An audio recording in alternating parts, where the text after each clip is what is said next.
Let's get into the news stories here. So the first news is kind of interesting. We recently found out that Outlast 2 is coming out April 25th, which is great because, Resident Evil 7, people love that game, and everyone loved the first Outlast, which is funny because in some ways Resident Evil 7 was inspired by the original Outlast. Sure. But we have a news story here. Kotaku Australia has received a copy of the classification board's report, which explains their reasons for slapping an RC rating on Outlast 2. You can see the full reasoning below, which means it was refused classification. I'll go into the specifics here before we get into... Jordan actually wanted to say something about this. The classification board issued its ruling against Outlast 2 yesterday, with games 1A cited. 1A is a classification given to games that depict, express, or otherwise deal with matters of sex, drug misuse or addiction, crime, cruelty, violence, or revolting or abhorrent phenomena in such a way that they offend against the standards of morality, decency, generally accepted by reasonable adults to the extent that they should not be classified. Basically saying that this game doesn't do anything positive for society and people shouldn't be allowed to buy the game is the easiest way to put this. And I think it's ludicrous. How dare they depict things that are real, though horrible. Yeah. For me, I think that all art should be able to be expressed as long as it's not hurting anybody in real life, and there's appropriate avenues for the audience that's mature enough to play it or experience it are in place, which for video games we do have those ratings. I think it's just an easy way out. I think it's ridiculous that this game was refused classification. I think any piece of art that's refused classification is ridiculous. And Australia's kind of been known for this for a very long time. So that's why I wanted to talk about this. This is a big strike against you, Australia. Let me make that perfectly fucking clear, because I really think I would love to be in Australia, live there, whatever. I think it looks like a beautiful place. I might have a thing for girls with Australian accents. I think just the people in general there have a pretty cool laid back attitude. However, whenever I hear about the fact that the video game classification is so strict over there, and not only that, but I'm pretty sure they have aren't they one of the countries that have bad prices? Yeah, because the import and export costs are crazy. Right. So all of the prices are hiked up, yeah. Right. So some places, like, obviously America is pretty much the standard for video game prices, right? Because most AAA video games are made here. And then Europe, it's pretty much the same-ish because most of Europe is like really into games. But then you get into like maybe South America or like in a country in Africa or obviously Australia. There's just random places in the world where games are like out of this world expensive, like $100 for a game as opposed to $60 over here. It's crazy shit, right? And so that's a big strike against you, Australia. And I know you may not care about my opinion, but there's a lot of people out there that play video games, and it is, the biggest money-making entertainment industry in the world. So I don't think you want to be turning people like that away from your country. And I think that being a free country as Australia is, I definitely think you want to promote freedom in art and expression, as you stated earlier. And so, I get that the whole world isn't where we are, and I mean like gamers of our ilk. Everyone doesn't see games as the art that they are, and sometimes even the high art that they are, that we can recognize, And so I get that it can seem like childish and just base and brutal and violent, but you need to be more progressive, I think, as a country and a government, and look past that and see that this is absolutely art, and it absolutely deserves to be expressed in the realest fashion possible. And if this is what they want to put in their games and consenting adults want to buy it, then I think that should absolutely be possible. And it's just a tragedy that these people in Australia aren't going to get to play this game. And I know that Outlast has a really big following worldwide, so it really sucks. And what this does, all this does when a government bans a video game in his country is just forces people to pirate it. Yep. So I think. Sorry, I didn't mean to just take over that topic. No problem. The weirdest thing to me is normally a lot of times when you see this like anti-violence culture, it's in a country where their society and their culture itself represents a more closed off and more subtle kind of society, right? Whereas Australia isn't that. A lot of Australians pride themselves on their drinking ability. It's a very jovial country. The people, with the recent RTX Australia and all of these other conventions, they welcome people from all aspects of the world with open arms, and they're very kind. And, like I said before, they pride themselves in the amount of alcohol they can take in. And for a country that's as open and as happy as that to, an American, it's weird to me that there's this opposite side that's so counterculture, where it's like, no, we need to protect you from all this violence. I just think it's strange. I think it's also coming from the perspective of an American, where we grow up where sex is very stigmatized, but we're all okay with violence, whereas in a lot of other countries it's opposite, where they're like, you can see boobs if you're 5, it's fine, but make sure you don't see somebody get stabbed. So it's just like this different kind of way of looking at things. But I do think it's crazy that it's not even that you're not going to give it a very harsh rating where it's a very limited amount of people that can buy it, and then they can obviously second buyer. It's just you refute classification, period, which I think is extreme and unnecessary, and that's really all I have to say about the matter. So sure. Agreed. Yeah. The second bit of news here actually gets me happy, because you said earlier that Horizon Zero Dawn is a must-play game. It's a game that is a system seller.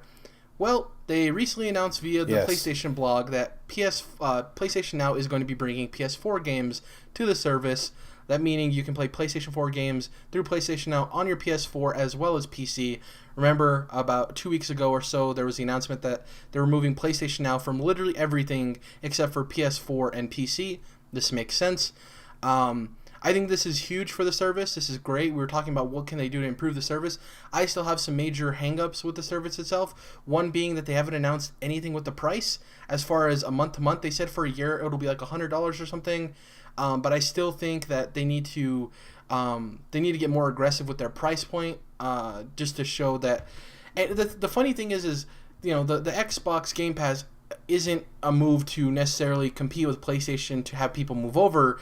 It's to make the people that already own an Xbox that more happy that they have that service, right? Whereas with PlayStation, it's the same thing. They don't need to change this at all. They still have so many units in the wild, but this is about optics. And you want to show your gamers that you're providing the best service available.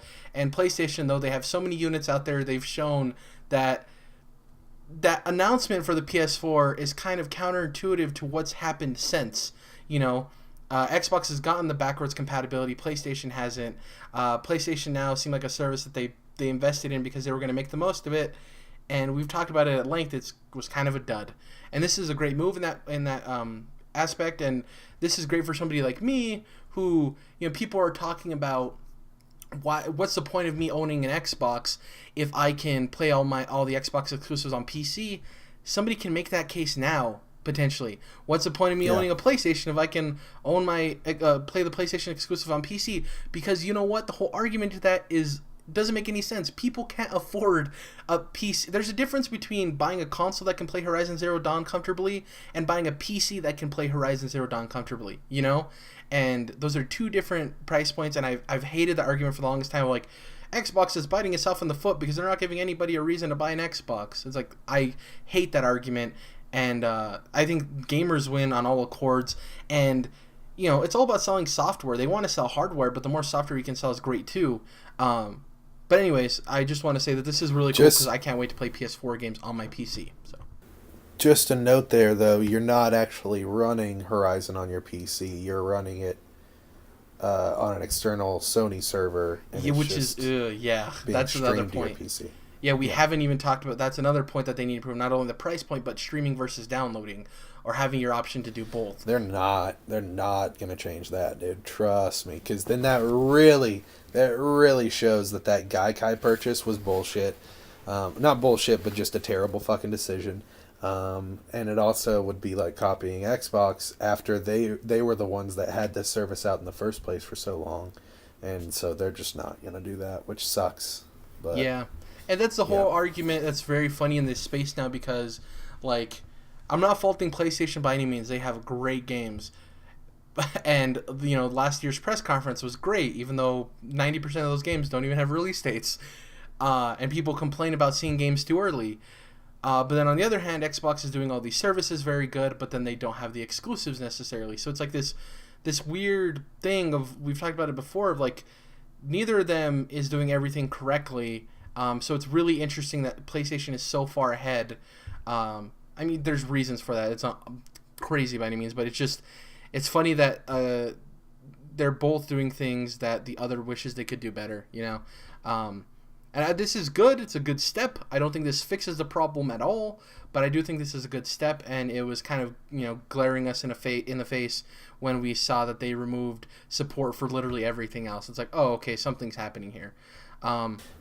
It's funny you say, like, there's so many things that, like, most of the things that Sony does wrong, Microsoft does right, and most of the things that Microsoft does wrong, Sony does right. Yeah. And so you're kind of like, man, it'd be awesome if there was a third company that could try to be the best of both worlds. Wait, Nintendo. Oh, no, you guys are still fucking up? You guys are still being dumb? Okay, yeah. Cool, never mind. The other thing that Game Pass will always have over, and not just Game Pass, that Xbox will have over PlayStation, is no matter even if you make this competitive price with Game Pass, I can play my Xbox 360 games on my Xbox One without having to buy into the service. The only way you can play PS3 games on your PS4 is through this. There's no backwards compatibility. So there's a shot in the foot there. But I don't want to be a downer on this. I think it's exciting because this shows that they're moving towards making the service better for PlayStation gamers. And, when things are better for both of us, we win. But going off of being able to play Horizon Zero Dawn on my PC eventually, hopefully, another news story here, which is great. We talked about Horizon Zero Dawn earlier. It sold 2.6 million copies in 2 weeks, and they've announced that a story expansion is coming, which is great. It's the best new selling IP from Sony for PS4 ever, and marks developer Guerilla Games' biggest debut, obviously, because Killzone doesn't sound crazy. Congratulations, Guerrilla. Yeah. And also, this basically, the figures include physical copies sold to customers and digital units sold through PlayStation Store. So this isn't counting digital sales through third parties, so Amazon, all the other sellers, right? So it could be way higher. I personally, if I had to make a guess, I would say it's above 3 mil easily. That's just my opinion. I don't think that's too crazy. That 0.4 more were sold in third party or other places. I think this is great. People always talk about how it's hard for new IP to survive and do stuff, and this shows right here that if you make a quality experience, a new IP can thrive and sell fantastically, just putting in the work. People always think it's like this franchise, you need to make your game part of a franchise, that's the only way it sells. This Horizon Zero Dawn and Get Out are perfect examples to their industries that you can make new IP and it can be successful. Stop remaking stuff. Make some new cool shit and people will buy it. Get Out's going crazy at the box office. Horizon Zero Dawn is selling very well, and that's awesome. So congratulations to Guerrilla from Controlled Interest, Jordan I, and Dom, who's on here, on a fantastic game. They've both been knee deep in that world, so it's no surprise that it's sold as well as it has. So that's great to hear. Let's see here. The last news story comes by way of GameSpot as well. 6 classic Disney games coming to PS4, Xbox One, and PC in new compilation pack. This is going to be called the Disney Afternoon Collection. It arrives in April. Oh boy! It's going to be including DuckTales, Darkwing Duck, Tailspin, and Rescue Rangers 1 and 2. This is great. I think the price point is fantastic. It's $20. I think that's a very cheap price. For all of these. It could be cheaper, but I think they could easily try to gouge people, and they didn't. My biggest point of like a thumbs up with this is that this is game preservation done right. A lot of these games are older games. We're not going to be able to play them eventually. Being able to port them over to newer systems means that they still stay alive. I love the remaster of DuckTales. If anything, I hope that this indicates that they're going to work towards remastering all those other games too. Disney is Nintendo. There is nostalgia there. You can remake these classic 2D platformers and stuff, and they will sell pretty well, for at least the investment you put into them. And, I love that DuckTales remaster. I don't know if you had a chance to play it, Jordan, but, it was so well done. And, I I'm just excited for this. I don't know if it's something I'm necessarily going to be picking up right away, but I can almost guarantee that this will probably be on a sale and I'll pick it up eventually. And as far as game preservation goes, I'm super excited about this. These are the things that I like. It's not when a game releases individually and they're like, here's an NES, or not, I guess NES is, well, not a Nintendo NES game. And they're like, pay us $15 for its one game. I like these collections. It's like, well, we own all these properties. I hope Disney does this with the Lion King game and the Aladdin game and those, and they do the same thing because not only is it game preservation, but it's giving us a good value for the product as well. So I think it's great news.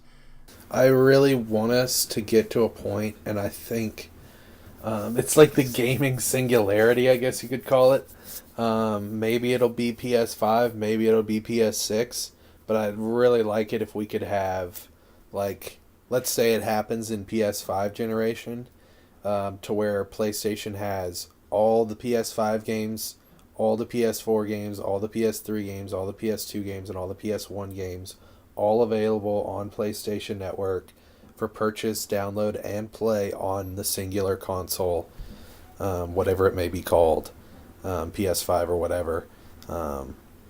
So I'd really like to see that happen, and maybe it's Nintendo that does it first, maybe it's Microsoft that does it first, but it'd be so cool if one of these gaming companies could come out with a platform and say, every game that we've ever put out for these platforms, Xbox, Xbox 360, Xbox One, and now Scorpio, these games are all available. You can go back to the beginning of when our game started, and you can go all the way till now and into the future. That'd be really cool. It'd be interesting to see which company can get there first.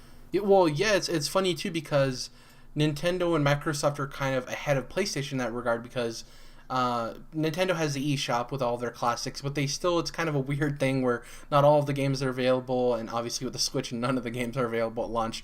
And with Microsoft, the thing is I think Microsoft's the farthest ahead in this. The only thing that's a knock to Microsoft is they just haven't been around as long as the other two. So having that whole catalog, have that backlog. Yes, having that whole catalog is impressive in and of itself, but in comparison wouldn't be as impressive. And by the way, PlayStation, make backwards compatibility work already. I'm tired of excuses. I know it's a tough thing coming from an Xbox guy, but like hearing the excuses of the name changes and the backwards, oh, it's such a complicated system, we have to do all this stuff. Well, guess what? You have 55 million units. You think for a smart company you'd put time and investment into that because more people will buy a PlayStation then.